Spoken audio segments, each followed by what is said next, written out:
Hai, Assalamualaikum warahmatullahi taala wabarakatuh. Anda bersama saya Akil Datuk Abdul Rahim. Sila perkenalkan diri abang yang handsome yang kacak di situ. Ais. Terima kasih Bang Akil. Assalamualaikum semuanya teman-teman yang menonton baik di Indonesia maupun di Malaysia. Perkenalkan saya adalah pegawai jalanan, tapi sebenarnya saya punya nama sih, nama yang biasa dipanggil di sini yaitu Algasena, dan itu ada channelnya vlog yang saya buat iseng-iseng aja sih. Karena kadang-kadang kan kalau kita bikin konten itu kan apa namanya? Pening kepala kan. Pening balik. Pening. Jadi untuk hiburan ya kadang-kadang nge-vlog di kampung-kampung sih. Gitu Bang. Okey. Tapi saya panggil pegawai jalanan lah. Ah, boleh. Sebab kita berada di dunia YouTube. Iya. Yeah. Okey, abang pegawai jalanan. Tahniah daripada saya dan daripada semua orang di Malaysia dan semua yang sedang melihat. Sebab saya lihat di belakang tu ada silver play button ya dengan gold play button. Iya Bang Akil, benar. Okey, Alhamdulillah. Di sini boleh tak kongsikan bersama kami sejarah bagaimana abang bermula channel pegawai jalanan sehingga berjaya mendapat silver play button dengan gold play button. Sebenarnya kita cerita ya biar sebagai jadi pelajaran ataupun kalau ada mungkin bisa diambil pelajaran lah dari kisah yang saya alami nih. Ya. Ya, kita cerita santai aja ya Bang ya. Santai. Jadi okay. Awalnya kan saya kan kerja di salah satu institusi pemerintah ya. Okay. Nah di sana kan punya banyak waktu luang setelah kerja itu kan saya bingung apakah selesai. Jadi untuk meluangkan waktu apa sih sebenarnya kegiatan yang bisa saya lakukan kan? Karena saya ingat waktu kuliah dulu saya suka blogging, bikin blog ketika tahun 2009 ataupun 2010 gitu.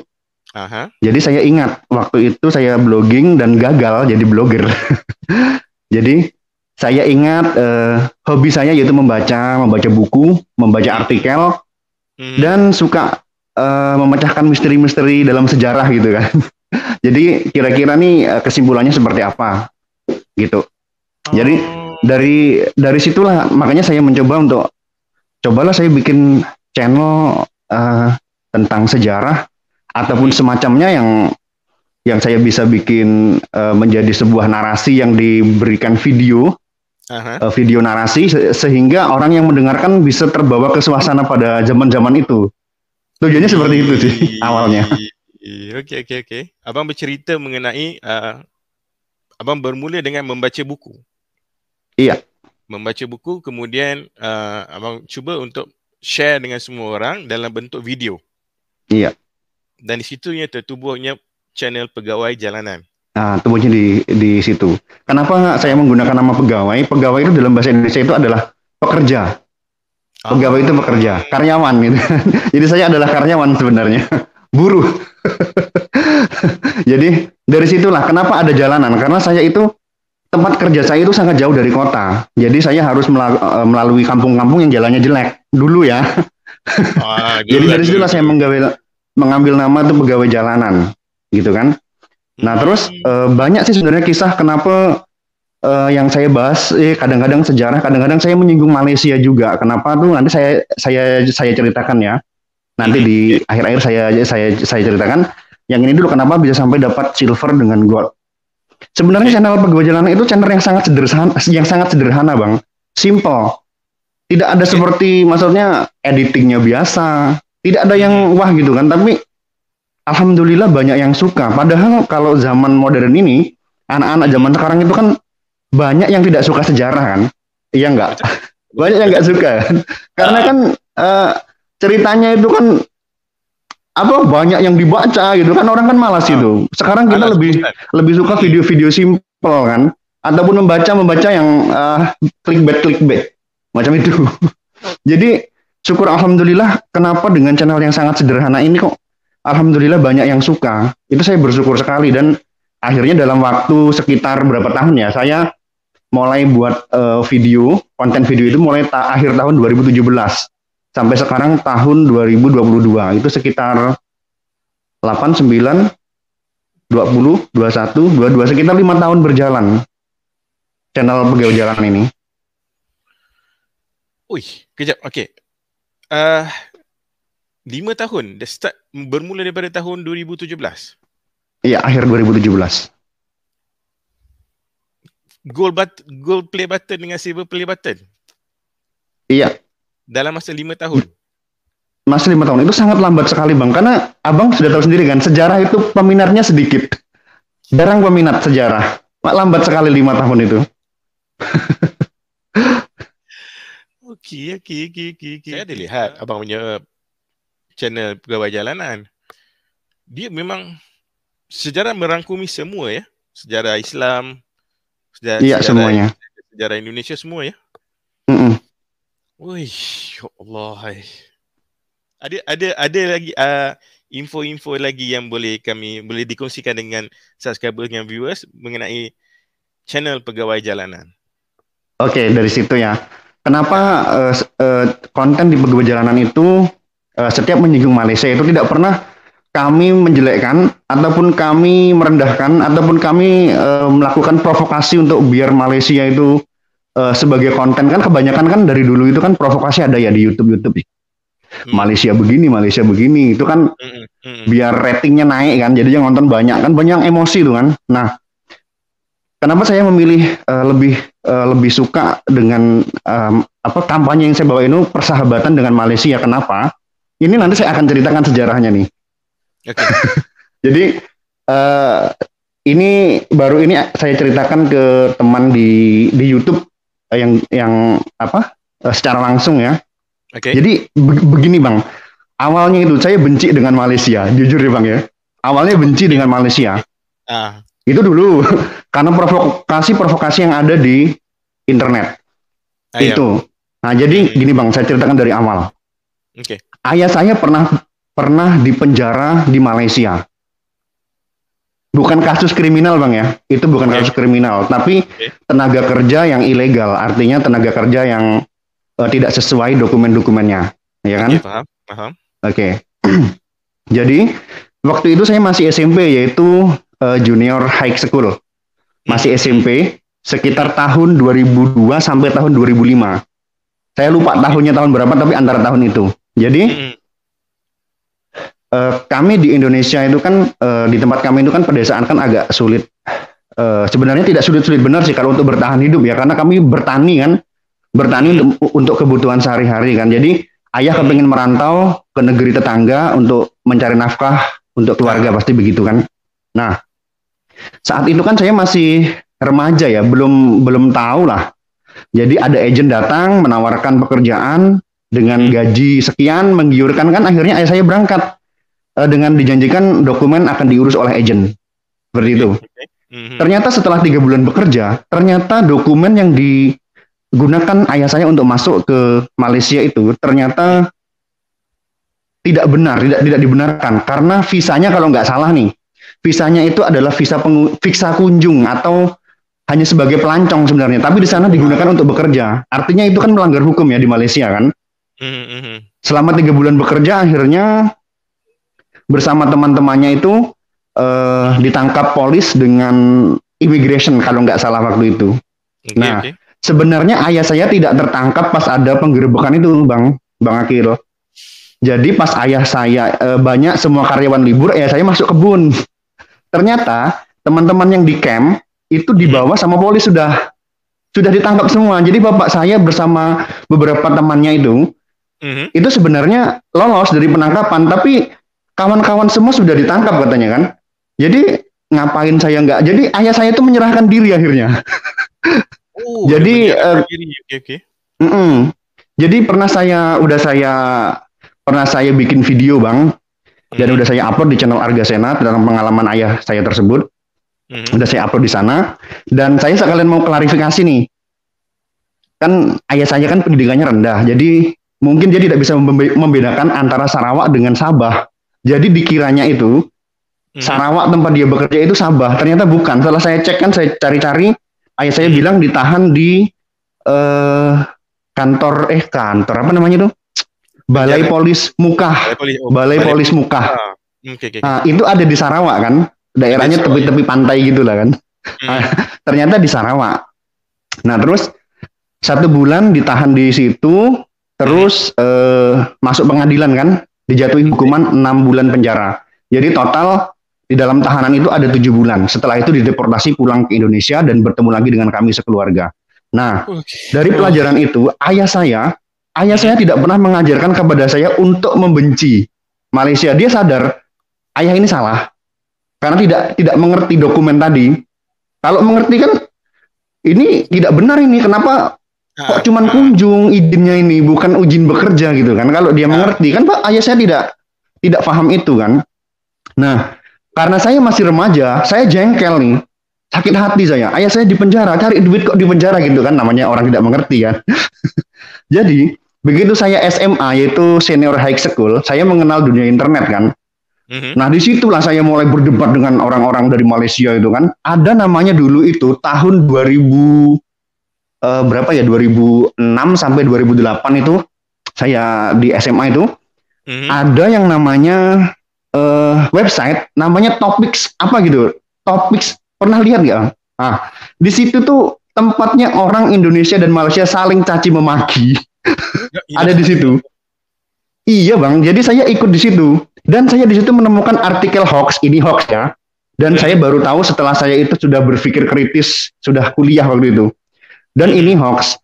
Ada artikel, ini kalau nggak salah ini yang buat ini mungkin orang Indonesia ataupun orang luar yang ingin mengadu domba kedua belah pihak nih. Dua belah negara ya. Betul? Ini yang biasa dia bilang gini.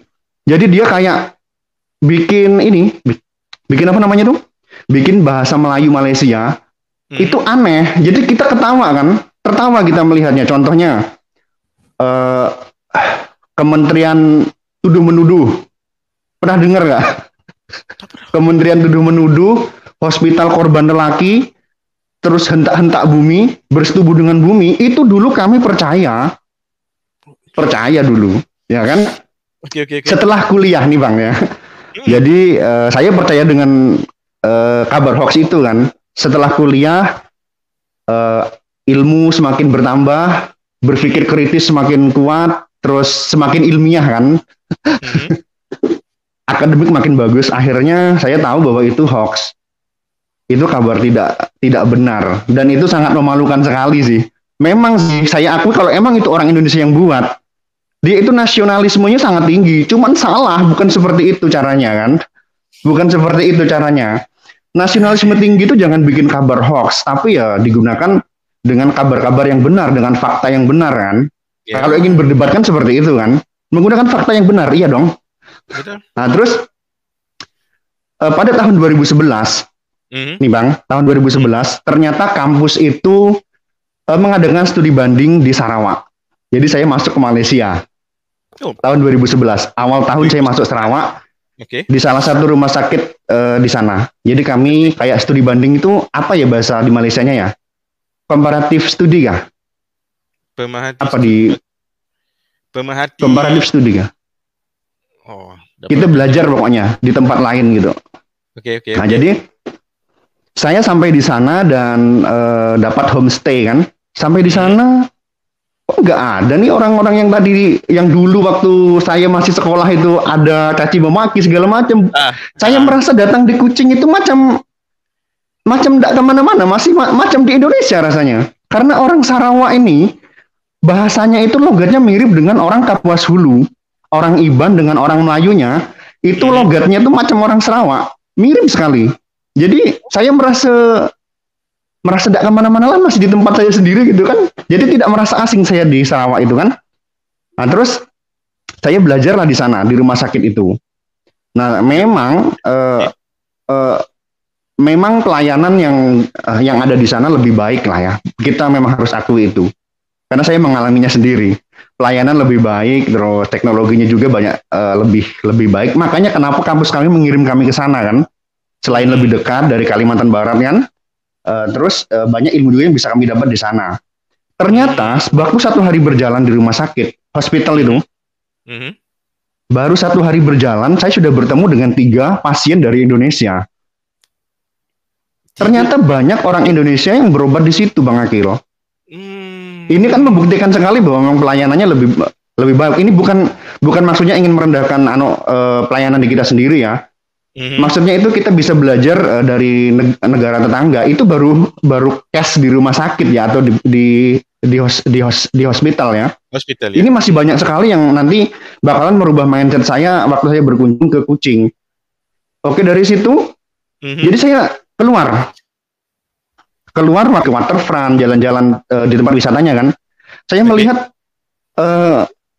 jalanan itu, pengguna jalan itu sangat tertib dan sangat tertib sekali, luar biasa. Pokoknya antar kereta berhenti di traffic light itu sekitar 1 sampai 1,5 meter itu sudah ada jarak antar kereta atau mobil itu. Nah, terus ada lagi yang membuat saya heran lagi di Sarawak itu, di pinggir jalan itu rumputnya ditebas rapi di pinggir jalan. Terus saya bisa melihat burung bangau di pinggir jalan.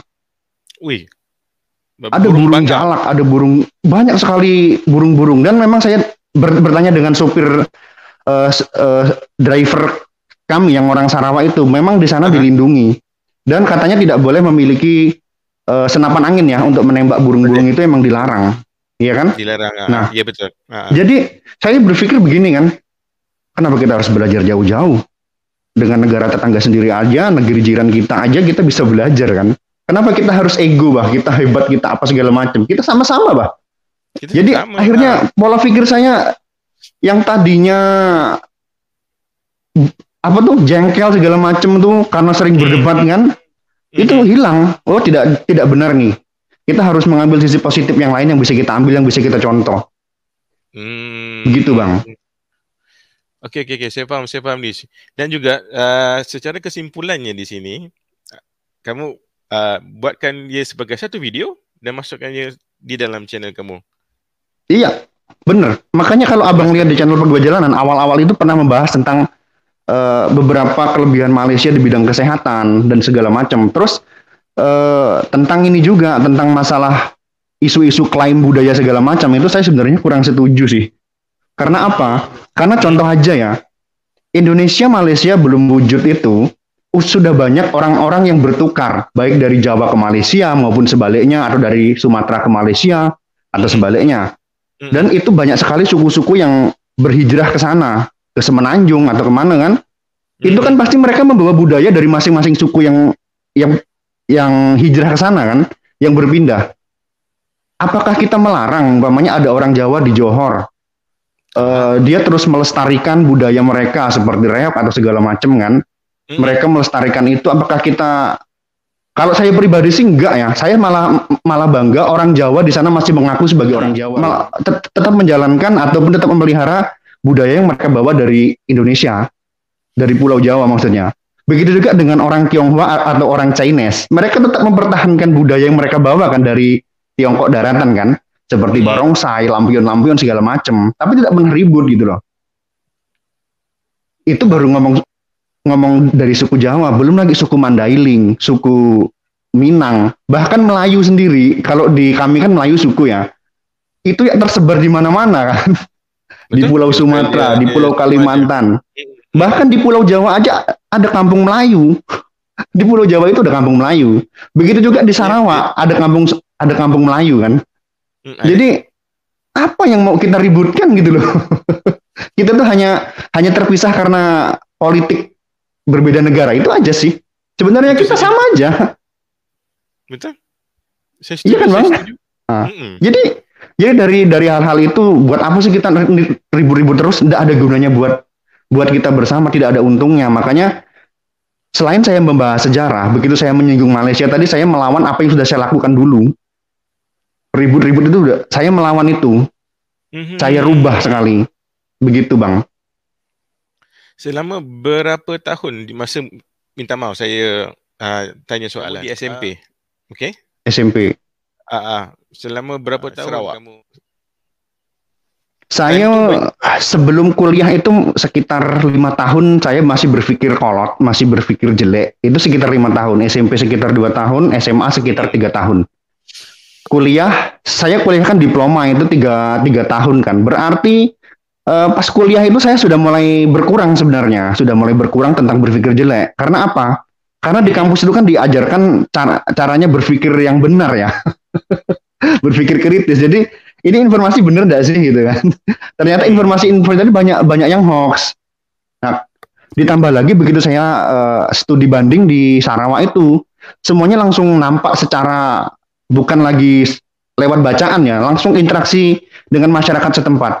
Dan semoga teman saya ini nonton nih, kenalan saya yang ada di Sarawak itu, namanya adalah Edman Jemediu. Dia kalau nggak salah dia itu Chinese, warga negara Malaysia ataupun Iban gitulah, saya kurang paham juga. Dia itu malah membantu kami, menjemput kami pakai keretanya tuh, pakai kereta, pakai mobil, pakai mobilnya antar jemput kami. Dan di situ sangat hangat sekali sambutannya. Ini kalau saudara Edman Jematu nonton, salam ya. Terima kasih dulu sudah menyebut kami dengan baik. Kalau nggak salah, saya tidak pernah komunikasi lagi dengan dia. Cuman saya lihat di Facebooknya itu kayaknya dia kerja di Pinang kayak, di Penang ya. Pining, Pulau Pinang. Pining. Pining ya. Di rumah sakit sana. Saya lihat. Semoga tetap sehat dan tetap sukses. Luar biasa. Edman Jemediu. Nah, jadi Edman, apa nama dia tadi? Edman Jemediu. Edman J. Edman. J. Mediu. Saya agak sedikit ini ya, Bang. Maaf bahasa Inggrisnya kurang bagus ya. Vocab saya agak jelek. Bahasa Inggris pun saya pun kurang juga. Oh tidak, Abang Akil itu luar biasa. Saya banyak nonton videonya. Nah, jadi kita lanjut lagi Bang ya. Jadi dengan si Edman nih dalam mobilnya itu, saya ada agak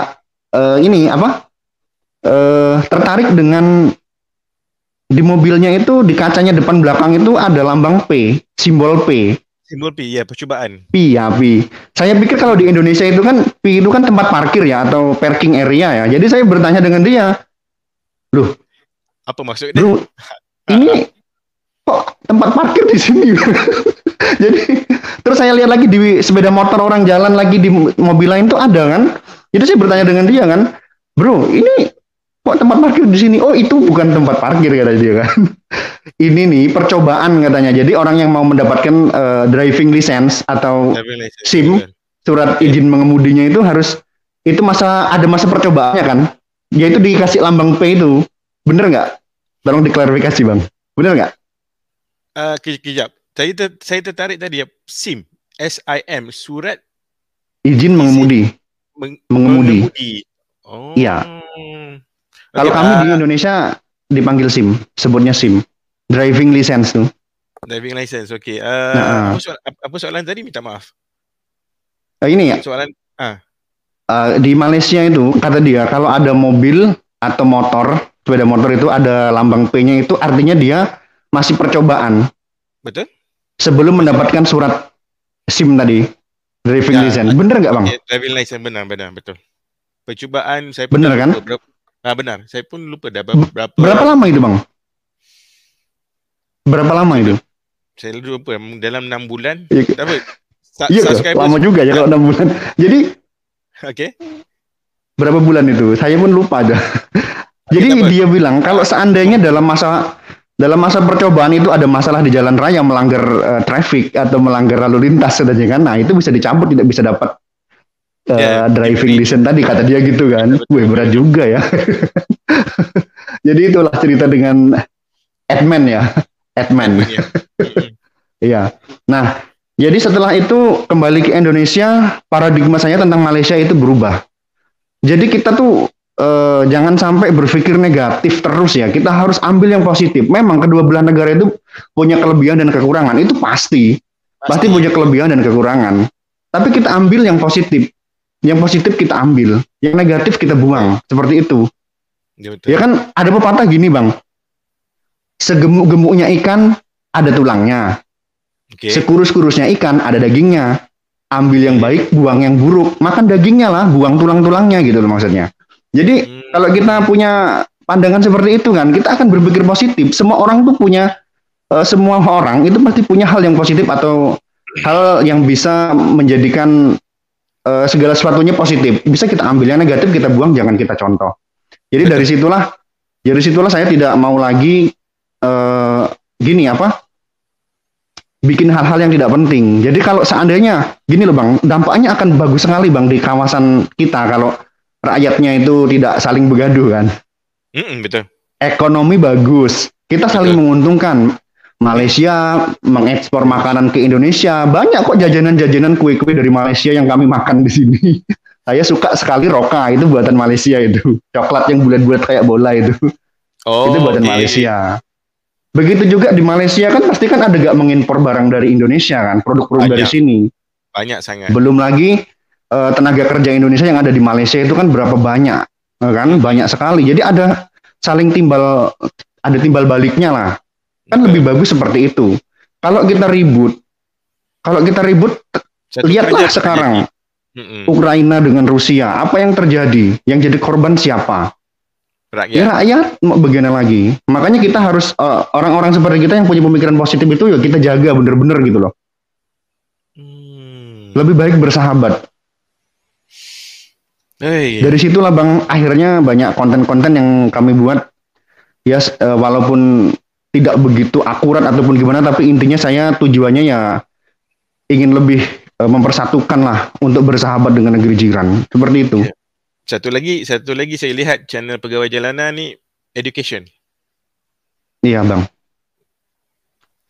Edukasi segala information atau maklumat yang nak diperlukan boleh cari dekat Pegawai Jalanan, sejarah-sejarah Islam, sejarah-sejarah Indonesia dulu. Saya nak tanya Pegawai Jalanan sekejap. Iya, boleh.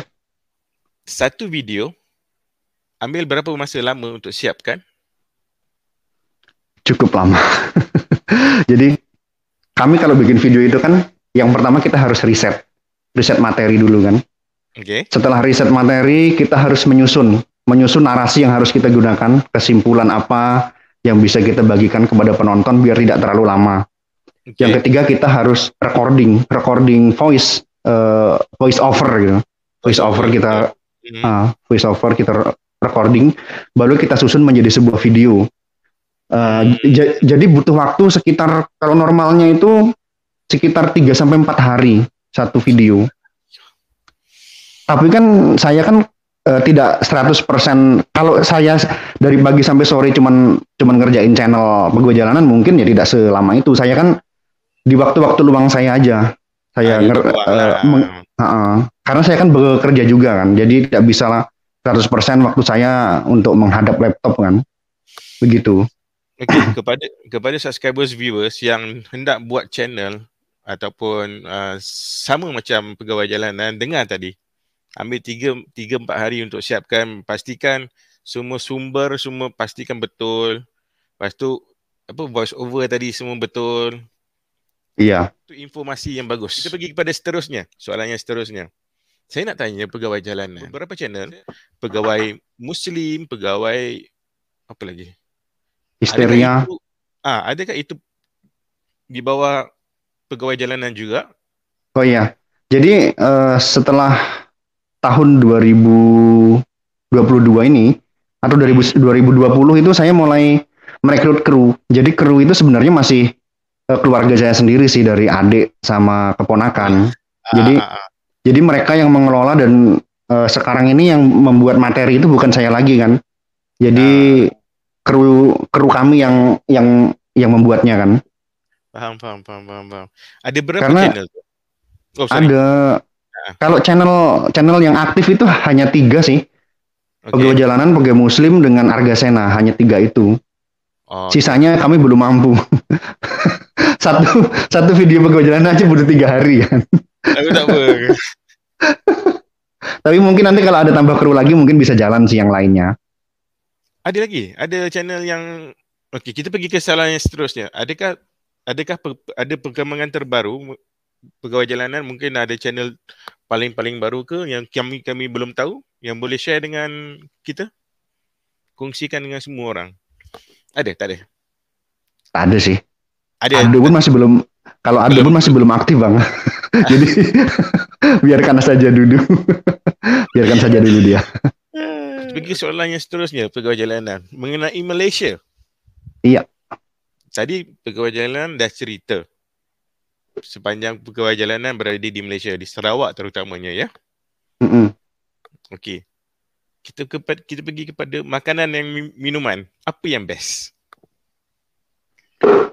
Gini ya, kalau masalah makanan itu saya agak sulit kalau untuk objektif. Karena saya ini bukan pemakan daging. Saya tidak bisa memakan daging. Jadi agak sulit. Jadi saya di sana cuma bisa makan waktu itu apa ya? Ada nasi, terus dikasih ayam kayak direbus apa gimana ya? Terus dikasih saus gitu. Oke. Terus nasi goreng saya masih bisa makan. Karena kalau makanan saya agak sedikit sulit bang, karena memang saya semi vegetarian, saya tidak bisa makan daging yang dari kaki 4 itu seterusnya saya tidak bisa makan. Ayam aja saya bisa makan itu baru setelah SMA ya, baru saya berani makan ayam, tidak muntah gitu. Okay. Jadi kalau dibilang mencoba makanan yang ada di Malaysia itu, ya cuman saya bisa makan nasi goreng waktu itu. Terus sama itu yang ayam dikasih saus itu, saya nggak tahu namanya apa nasi lemak itu bukan ya? Saya tidak tahu gitu. Selain pada negeri Sarawak, ada perjalanan mungkin pergi Selangor, pergi Kuala Lumpur, pernah? Belum, saya belum pernah. Ke Pulau Jawa saja saya belum pernah. Jadi, oh ya kita punya teman banyak kan dari Jawa kan, seperti Cak Lonjong, Cak Mojib. Terus ada Kapten Ivanovic kan dari Pulau Jawa kan. Kalau ada Bang Ray juga. Jadi yang paling sering intens komunikasi itu dengan Cak Lonjong. Mungkin Cak Lonjong nonton ya. Halo Cak Lonjong. Mungkin dia nonton. Nah, dengan Cak Lonjong yang paling sering. Paham. Cak Lonjong ni dia spesies ke, dia tumbuhan ke apa? Dia itu sepertinya berbentuk kumis-kumisan dia itu. Jadi kumisnya bisa berubah, kadang-kadang enggak. Aduh, suka saja kacau Cak Lonjong di sini. Tapi Bang Akil, saya berterima kasih sekali loh Bang. Abang ini sosok yang ibaratnya seperti seorang ayah gitu loh. Jadi teman-teman di grup itu ada masalah apapun, Bang Akil itu selalu memberikan semangat yang terbaik. Kalau ketemu dengan kita pun pasti langsung semangatnya luar biasa gitu kan. Jadi kita pun jadi semangat, senyumnya segala macam. Itu luar biasa. Jarang Bang, orang yang seperti Abang itu jarang sekali. Terima kasih Bang Akil. Sama-sama. Saya pun nak ucapkan terima kasih kepada semua YouTubers di Indonesia yang orang kata apa, memang terbaik di dalam grup. Orang kata apa, dia salute lah, memang best lah YouTubers Indonesia aktif. Ya kalau yang senyap itu termasuk saya Bang Akil. Saya emang itu selain sibuk, terus memang saya itu agak sedikit pemalu. Jadi kalau komunikasi secara langsung itu saya enggak, tapi kalau di grup saya agak sedikit malu. Makanya saya sampai sekarang pakai masker. Saya lebih suka di belakang layar Bang Akil. Oh ya, oke. Iya. Ada tak macam satu hari tu nanti ada rencana kamu nak muncul di dalam video pegawai jalanan? Ada? Insya Allah kepingin sih, karena saya mau cerita sedikit. Saya ini adalah orang yang punya percaya diri yang cukup sedikit rendah gitu. Jadi saya kurang pede, kurang percaya diri dalam hal kalau harus di depan banyak orang seperti itu. Saya kurang pede. Mungkin karena dari pede itu percaya diri. Confident apa ya? Percaya diri.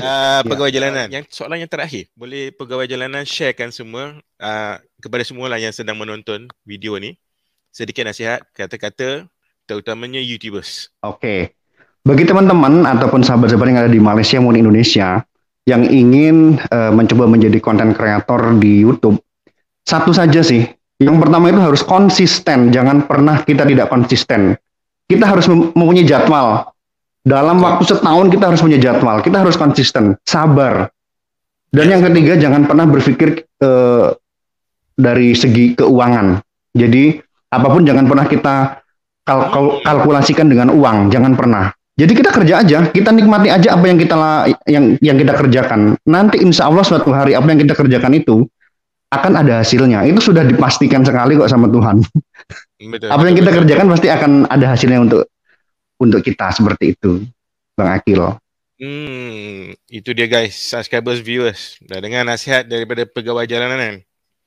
Yang penting kita kena konsisten, kita kena ada jadual kita secara teratur, dan kita kena jangan berfikir pasal wang. Wang kita tolak tepi. Sebab satu hari nanti insya-Allah Allah SWT akan balas rezeki kita nanti. Iya. Yang penting ikhlas kita dalam hendak mempersembahkan atau mempertontonkan sesebuah video kepada semua. Itu yang penting. Allah, ya, terima kasih pegawai jalanan. Terima kasih. Saya jadi macam kalau pegawai jalanan kot. Allah Akbar. Terima kasih Bang Akil. Okey, pegawai jalanan, sebelum kita tutup kita punya temu bual ni, saya mewakili diri sendiri daripada grup, daripada rakyat Malaysia semua. Kami doakan pegawai jalanan terus maju. Amin. Terus lancar dan dimurahkan rezeki, dan insya-Allah amin. Akan datang nanti kita akan berjumpa mata dengan mata, dan kita akan buat video lagi. Oke Bang, terakhir satu kali lagi. Saya minta waktu. Silakan. Saya mohon maaf. Mohon maaf tadi dari cerita saya kan mungkin ada salah atau ada yang kurang tepat diceritakan, dan saya mohon maaf dulu pernah ambil bagian dalam hal mencaci di internet waktu zaman SMA. Saya mohon maaf karena itu masa saya masih sangat muda dan mudah sekali emosi gitu kan. Dan sekarang saya sudah berubah, dan perubahan ini akan saya tularkan di video-video di pegawai jalanan, insya Allah. Udah itu Bang. Itu yang betul guys. Okey pegawai jalanan, sehingga kita jumpa lagi ya. Insya Allah. Dengan senang hati Bang. Alright. Assalamualaikum. Waalaikumsalam warahmatullahi wabarakatuh.